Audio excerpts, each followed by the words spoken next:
Hello दोस्तों, आज का अपना टॉपिक विद्युत द्विध्रुव और विद्युत द्विध्रुव आघूर्ण और द्विध्रुव के कारण विद्युत विभव।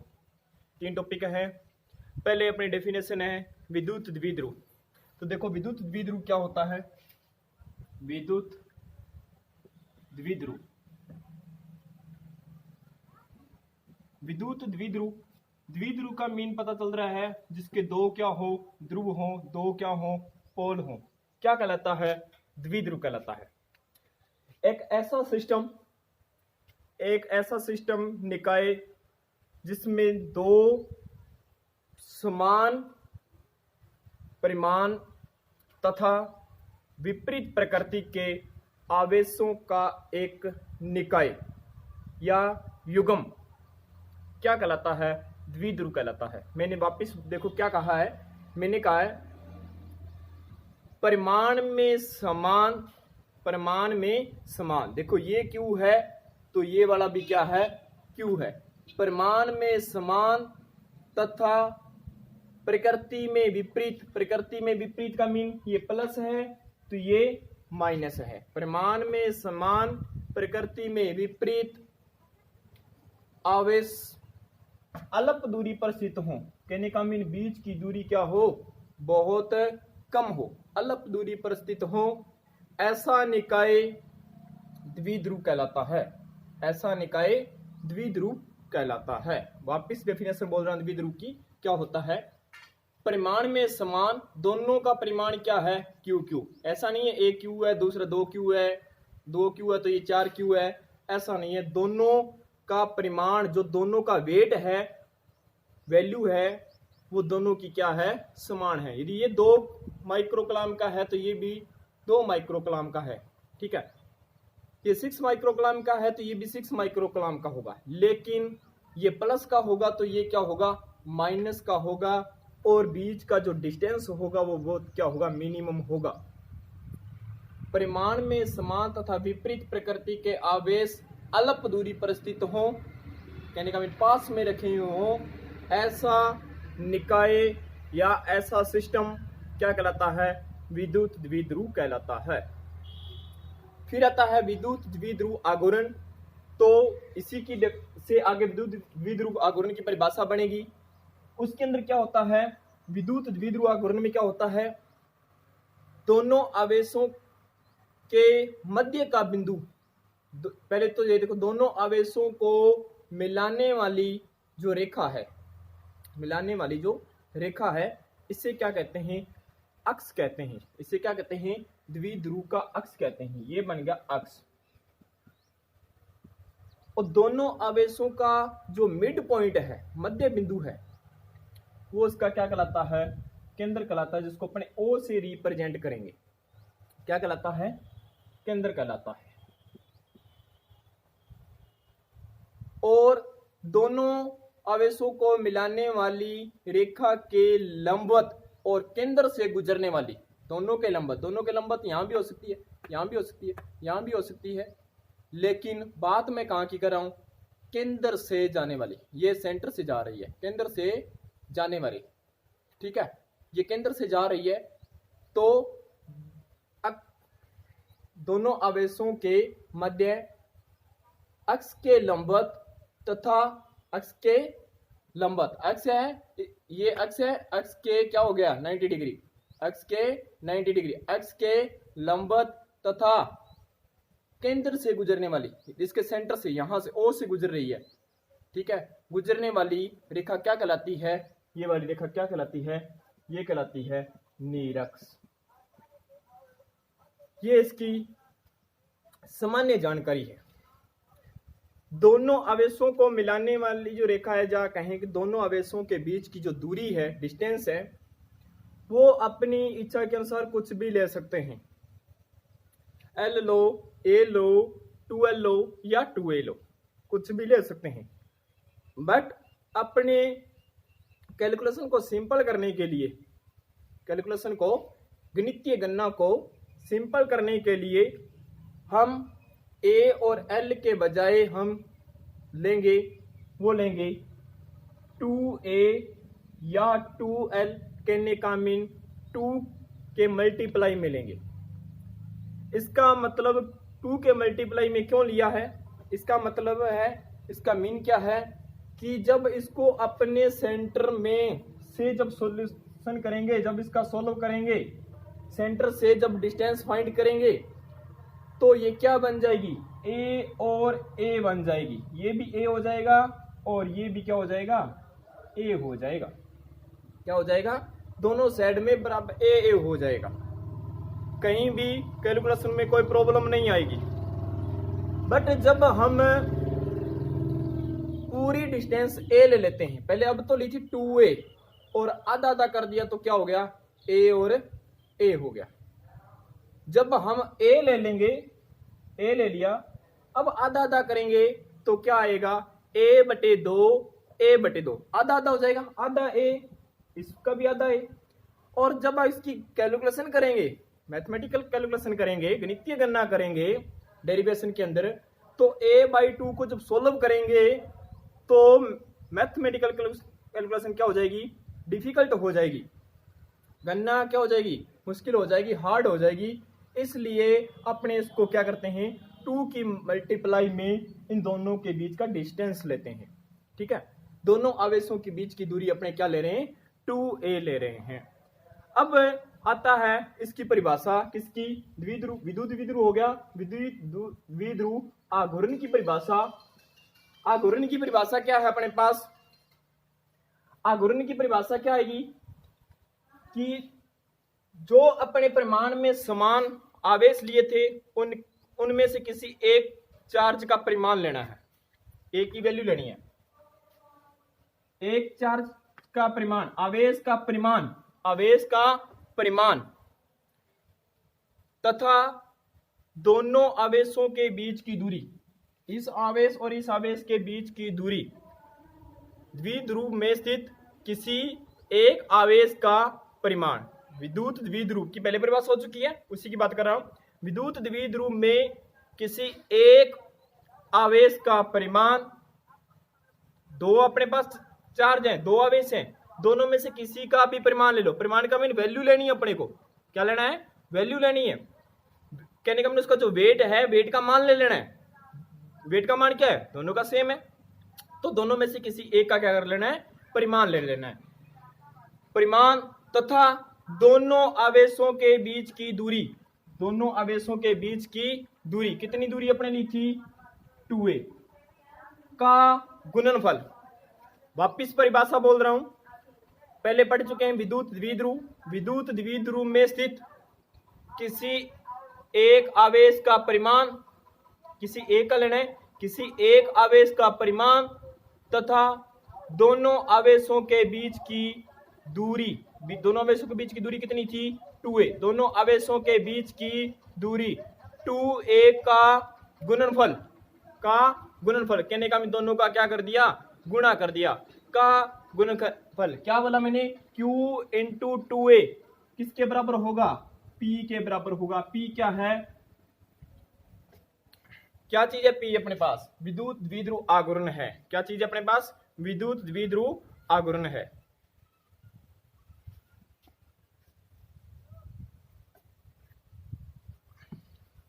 फिर आएगा अपने पास इस विद्युत द्विध्रुव के कारण विद्युत विभव, विद्युत द्विध्रुव के कारण विद्युत विभव। अब है विद्युत द्विध्रुव के कारण विद्युत विभव। तो विद्युत द्विध्रुव के कारण जो विद्युत विभव अपने पास, वो विद्युत द्विध्रुव क्या है? ए बी, माना ए बी एक क्या है? विद्युत द्विध्रुव है। माना ए बी एक क्या है? विद्युत द्विध्रुव है। तो इस ए बी पर, ए पर माइनस चार्ज है और बी पर प्लस क्यू चार्ज है। ए पर माइनस क्यू चार्ज है और बी पर क्या है? प्लस क्यू चार्ज है। इसका केंद्र O है और द्विध्रुव की जो लंबाई है, दोनों आवेशों के बीच की जो लंबाई है, दोनों आवेशों के बीच की जो दूरी है वो कितनी है? 2a है। द्विध्रुव के कारण केंद्र O से r दूरी पर स्थित बिंदु P पर विद्युत विभव ज्ञात करना है। मैंने क्या कहा है? वापिस सुनो। द्विध्रुव के कारण, ये द्विध्रुव क्या है, ए बी द्विध्रुव है, इस द्विध्रुव के कारण इसके केंद्र O से, इसके केंद्र O से R दूरी पर, ये R दूरी है, R दूरी पर स्थित बिंदु P, R दूरी पर स्थित बिंदु P पर विद्युत विभव ज्ञात करना है, जो कि द्विध्रुव के साथ OP द्विध्रुव के साथ थीटा कोण बनाता है। OP द्विध्रुव की x के साथ थीटा कोण बनाती है। P बिंदु पर ज्ञात करना है। P केंद्र O से R दूरी पर है और x के साथ थीटा कोण पे झुका हुआ है। P बिंदु A से R1 दूरी पर है और B से R2 दूरी पर है। A से R1 दूरी पर है और B से R2 दूरी पर है। ये मानी हुई है, R1 भी माना है, R2 भी माना है। इससे पहले वाली लाइन में मैंने बोल के आया हूं कि द्विध्रुव के कारण R दूरी पर ज्ञात करना है। ये अपने को दिया गया होगा, R1 और R2 माना गया है, इसको अपने क्या कर देंगे, रिप्लेस कर देंगे, यहां से हटा देंगे मानी हुई संख्या को। तो पहला पॉइंट है अपना द्विध्रुव के बिंदु A, द्विध्रुव के बिंदु A पर स्थित, बिंदु A पर स्थित माइनस Q आवेश के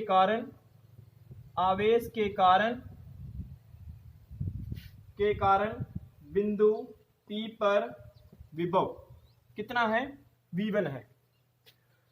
V1 इक्वल टू, इसकी जो वैल्यू आएगी अपने पास, क्या होता है फॉर्मूला, V का फॉर्मूला होता है KQR। तो मैंने किसके करना है कहा है, A के कारण। A के कारण कितनी दूरी पर है, A के कारण R1 दूरी पे है, तो क्या आ गया KQ बटे में R1। चार्ज क्या है यहाँ पे, माइनस, तो यहां भी क्या लगा दूंगा मैं, माइनस लगा दूंगा। सेम क्या आएगा, बिंदु B पर स्थित प्लस Q आवेश के कारण P पर विभव V2 इक्वल टू क्या आएगा, सेम, चार्ज दोनों में सेम है, KQ। अब R1 है तो दूरी कितनी आ गई यहाँ पे, R2, क्या आ जाएगा, R2। फिर क्या लिखोगे, A के कारण हो गया, B के कारण हो गया, फिर किसके कारण, द्विध्रुव के कारण बिंदु P पर, द्विध्रुव के कारण बिंदु P पर विभव, द्विध्रुव के कारण बिंदु P पर विभव V इक्वल टू क्या आ जाएगा, टोटल V1 प्लस V2 आ जाएगा। इन दोनों का क्या कर देंगे, योग कर देंगे। A के कारण आया उसका, B के कारण आया उसका, दोनों का क्या कर देंगे, योग कर देंगे। दोनों का योग करने के बाद में जो आंसर आएगा क्या आएगा, V equal to V1 plus V2। तो अब इसका आंसर फाइंड करते हैं, तो क्या आएगा, V1 की वैल्यू अपने पास क्या है, V2 के पहले लिख लेता हूं, तो क्या आएगा KQ बटे R2 माइनस इसकी क्या आ जाएगी KQR1। इसको और सोल्व करेंगे तो क्या आ गया, KQ 1 बटे R2 माइनस 1 बटे R1। सोल्व करेंगे और तो क्या आ जाएगा, सोल्व करेंगे और तो क्या आएगा, KQ कॉमन, एलसीएम क्या आ गया, R1 माइनस R2 बटे में R1 R2। इसका एलसीएम लेके क्या कर दिया, तिरछा गुणा कर दिया, R1 माइनस R2। ये अपने पास आंसर आ गया। इसको मैं लिख लेता हूं यहाँ पे वापिस, पहले A के कारण विभव, फिर B के कारण विभव, फिर दोनों का योग कर दिया और ये योग आ गया अपने पास में।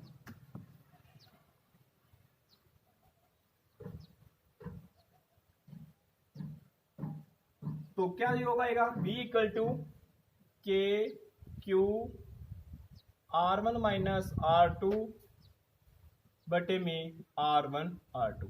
अब R1 और R2 इसको क्या कर देना है, यहां से रिप्लेस कर देना है, हटा देना है। हटाएंगे तो किसकी फॉर्म में आना चाहिए, R की फॉर्म में आना चाहिए। फिर क्या करेंगे, यहां मैं लाइन लिखवा रहा हूं, A तथा B से, ये A और ये B है, A तथा B से OP पर, ये OP है, OP पर क्रमशः ए सी व बी डी लंब डालते हैं, लंब डालते हैं।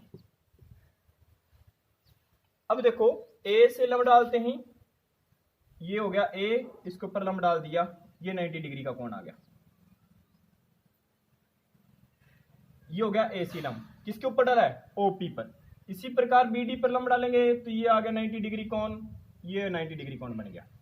ये हो गया बीडी, ये हो गया बीडी अपने पास। लंब डालते हैं, लंब डालते हैं तो क्या आएगा? ए बी के बीच दूरी बहुत कम होने के कारण, बीच की दूरी बहुत कम होने के कारण, चलो ये बाद में लिखूंगा। लंब डाल दिया तो क्या हो जाएगा? ये देखो ए पी अप्रोक्सीमेटली किसकी होगा? ए पी लगभग किसके बराबर आ रहा है? यहां ए पी किसके बराबर आ रहा है? लगभग पी सी के बराबर आ रहा है। A P approximately equal to किसके है? पी सी के। इसका रीजन दूंगा मैं आगे। फिर इसी प्रकार बी पी अप्रोक्सीमेटली इक्वल है किसके? B P. ये बी पी किसके है? ये वाले डी पी के, जो लंब डाला अपने पी डी या डी पी के, पी डी। कारण, इसका कारण क्या है वो देखो। इसका कारण देखो, ये अपने पास समकोण त्रिभुज है। ये क्या है? समकोण त्रिभुज। ये 90 डिग्री का कोण है अपने पास। ये त्रिभुज ए बी सी कुछ भी मान लो अपने, ए बी सी त्रिभुज है। ये लंब है, ये आधार है और ये क्या है? कर्ण। ये लंब है, ये आधार है और ये क्या है? कर्ण। ये लंब कर्ण के बराबर कब होगा? क्या लंब कर्ण के बराबर हो सकता है? लगभग बराबर हो सकता है, बिल्कुल बराबर नहीं हो सकता। मैंने भी लगभग बराबर ही माना है यहाँ पे। तो लगभग बराबर भी कब होगा? इधर देखो, यहां बराबर नहीं है, कर्ण बड़ा होता है हमेशा ही लंब से, और यहां भी कर्ण बड़ा है किससे? लंब से।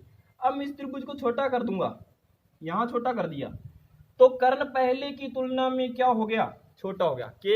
K1 का मान K की तुलना में क्या हो गया? छोटा हो गया, क्योंकि कर्ण का मान मैंने क्या कर दिया है? कम कर दिया है। त्रिभुज को छोटा कर दिया है तो कर्ण का मान क्या हो गया? छोटा हो गया। क्यों हुआ? जब आधार छोटा हो गया। अब मैं इसको क्या कर देता हूं? और छोटा कर देता हूं, तो कर्ण का मान ये हो गया K2, इसका मान क्या हो गया? K1 की तुलना में और छोटा होगा। क्यों छोटा हो गया? क्योंकि नीचे का आधार क्या हो गया? और छोटा हो गया। फिर मैं और इसको छोटा कर देता हूं तो लगभग ये किसके बराबर हो गया? देखो, ये लगभग लंब के बराबर हो गया ना। कब हुआ? जब इसका बेस क्या हो गया? बहुत छोटा होगा। बेस यहां भी ये क्या? इसका बेस है, ये इसका क्या है? बेस है, आधार है। ये आधार है, ये लंब है, सॉरी ये आधार है, ये लंब है, और ये क्या है? कर्ण। तो यहां भी ये क्या हो जाएगा? छोटा हो जाएगा। कारण ये है, मेरी बात सुनो, क्योंकि ये वाला जो वैल्यू है, जो अपने पास द्विध्रुव है, द्विध्रुव क्या है? बहुत छोटा है। द्विध्रुव क्या है? बहुत छोटा है। बहुत छोटा ना, अभी आपको डेफिनेशन में बताया था, अल्प दूरी पर स्थित हो। छोटा होने का, बेस छोटा होने के कारण लंब लगभग किसके बराबर हो जाएगा? कर्ण के बराबर हो जाएगा। तो इसका मान कितना है अपने पास? कर्ण का मान कितना है? ए। कर्ण का मीन इस त्रिभुज में आधार कितना है? ये वाला AO और OB कितना है? A। टोटल दूरी 2A मानिए तो ये कितनी हो गई? A और A हो गई। इस समकोण त्रिभुज में बात करें, समकोण त्रिभुज AOC में क्या चीज आएगी अपने पास?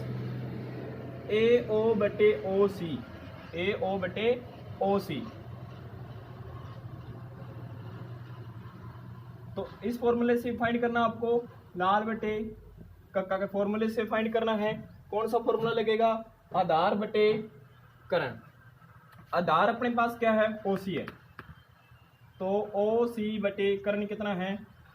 OA बराबर क्या आएगा? cos theta. OC की वैल्यू फाइंड करनी है। OC क्या है? ये वाला OC बराबर क्या आ जाएगा? OA cos theta. OA की वैल्यू कितनी है? A, तो A cos थीटा आ जाएगा। क्या आ जाएगा? ए कोस थीटा आ जाएगा। किसका मान? ओ सी का मान। इसी प्रकार ओ डी का मान भी क्या आएगा? सेम। ओ सी और ओ डी दोनों का मान क्या आएगा? सेम आएगा। अभी मैंने क्या कहा? इसकी वैल्यू इसके लगभग क्या है? बराबर है। किसकी? एपी की वैल्यू। एपी क्या है अपने पास? एपी है अपने पास R1। बीपी क्या है? R2। R1 का मान किसके बराबर है? मैंने कहा PC के बराबर। PC के बराबर। और PC को क्या लिख सकता हूं? PC को लिख सकता हूं मैं OP प्लस OC।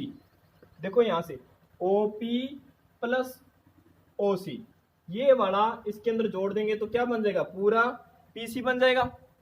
तो वापस देखो, ये PC, ये पूरा PC है। PC को मैंने तोड़ दिया कितने भागों में? 2 भागों में। यहां से लेके OP तक और OP से लेके OC तक 2 भागों में तोड़ दिया।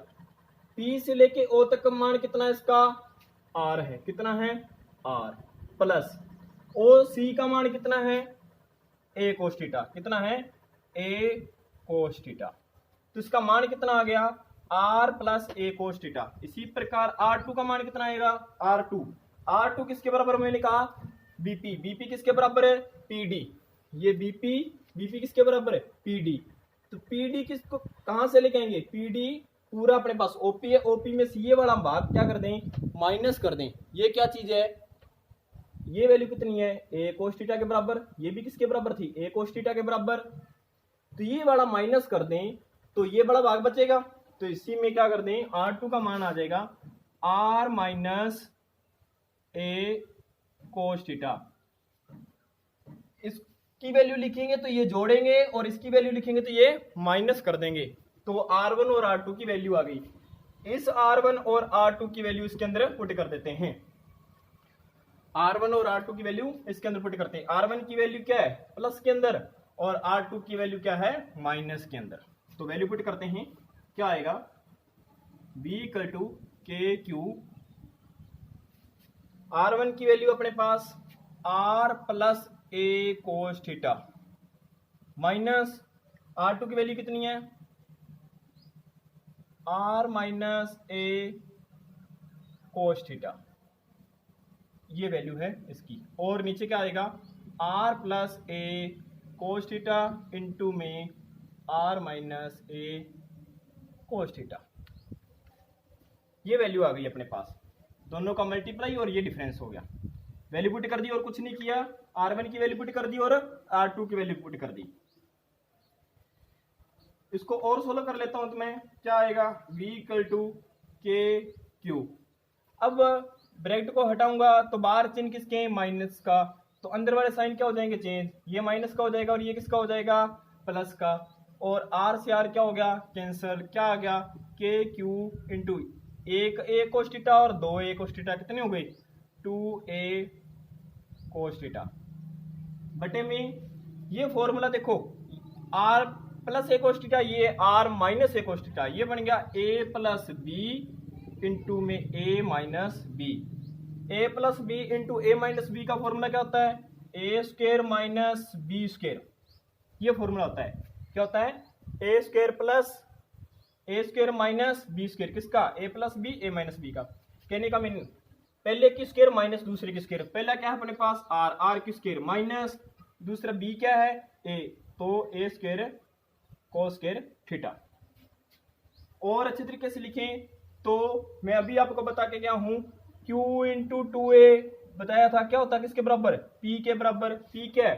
द्विध्रुव घूर्ण। तो उसको लिख सकता हूं मैं K और ये बन गया P KP कोस थीटा बटे में R स्क्वायर। ये क्या हो जाएगा? इसको मैं नगण्य मान के क्या कर दूंगा? छोड़ दूंगा, कैंसल आउट कर दूंगा। क्यों कैंसल आउट करूंगा? अभी आपको बताया है कि द्विध्रुव के बीच की दूरी क्या होती है? बहुत कम। R का मान क्या है? इसका मान बीच की दूरी की तुलना में क्या है? बहुत ज्यादा है। और R स्क्वायर का मान क्या हो जाएगा? और भी ज्यादा हो जाएगा। कहने का मीन A स्क्वायर का मान लगभग 0 के बराबर हो जाएगा। तो ये आ जाएगा आपके पास answer V equal to KP cos theta बटे में R स्क्वायर। क्या फॉर्मूला आ जाएगा? KP कोस थीटा बटे में R स्क्वायर। अब आपसे पूछ लिया जाए कि विद्युत द्विध्रुव के कारण अक्ष पर विद्युत विभव, अक्ष पर, तो अक्ष का मीन ये कोण है, धीरे धीरे कितना हो जाएगा 0 डिग्री। कोण कितना हो जाएगा, ये कोण थीटा था तो धीरे धीरे क्या हो जाएगा 0 डिग्री। तो इसका मान क्या रख दूंगा 0 रख दूंगा। 0 रखूंगा तो क्या आ जाएगा cos 0 का मान 1, ये आ जाएगा के पी आर स्क्वायर।